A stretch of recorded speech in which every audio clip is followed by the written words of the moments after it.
The role of emotion in copywriting. An awful lot of the copywriting and marketing work that I do is for businesses selling products and services to other businesses, often large corporations. And the briefs are usually very focused. You know the sort of thing. Must have a corporate look and feel. Must have a corporate tone of voice. The problem is, so many people, including marketing professionals, believe that corporate people are in some way different from Joe Public. Marketing people so often forget that even top-flight business people are just as human as you and me. But I sell to businesses, not people. No, you don't. You sell to people who happen to work within a business, and copy should reflect that fact. Buying motives. People have lots of different motives for selecting the things they buy, and we can divide them conveniently into two categories: rational and emotional. Rational motives include things like improving profit, reducing costs, better efficiency, dependability, easier, more cost-effective maintenance, utility, security, health and safety, and so on. Emotional motives include things like pride, fear, comfort, not wishing to look foolish, envy, laziness, approval, being like others. It would be so easy and incorrect to assume that while consumer buying decisions are made emotionally, business decisions are made rationally. When making business decisions, prospects will still be strongly influenced by emotional factors. It's only when they rationalise their decisions to their peers that they revert solely to rational arguments. That's why we need to address both types of motivator. Adding an emotional lever to your copywriting can have a profound effect on sales performance.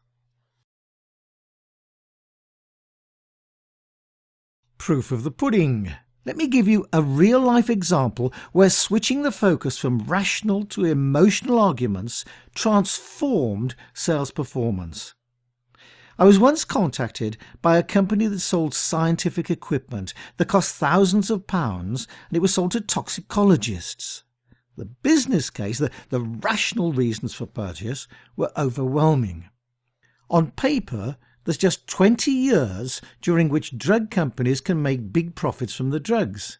It's called the patent life. But around 12 years are eaten away with research and clinical trials, drastically reducing the window in which they can make money. Every single day that can be shaved off the time taken in research can add hundreds of thousands of dollars straight to the bottom line. And my clients' products could demonstrably reduce the time taken in research by as much as whole weeks, yet it only costs something like $75,000. A no-brainer, except that sales were disappointing. At the time, the company's copywriting focused exclusively on those rational arguments, and toxicologists are very rational people. The problem was, toxicologists didn't want the hassle of installing new equipment for what was a company benefit that was 12 years away anyway. There was nothing in it for them. We changed the whole focus of their copywriting using emotional arguments. The equipment makes day-to-day life much easier for them, something that could never be cost-justified. Only after toxicologists had grasped the opportunity for an easier life, the emotional driver, did they then go on to adopt the rational arguments, reducing drug time to market, in order to secure funding from their management. The product became a world beater.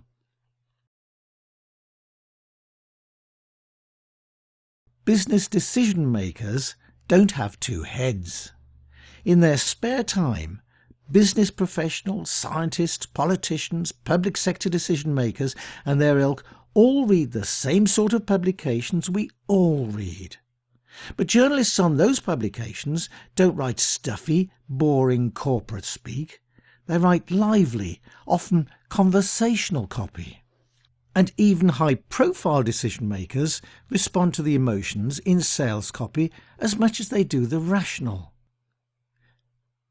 Whenever I write heavyweight copy, such as white papers for clients on topics like profit optimization for shipping companies, investor relations communications, patient-reported outcomes in clinical trials, they are read to fulfill very basic human needs. Readers suffer fear of not being up to date or making a wrong business decision. They want to score off colleagues by being that one step ahead. They want to save themselves the hassle of doing research for themselves. The message is clear. Ignore the emotions at your peril. In our next session, we'll expand on this theme when we look at needs versus wants.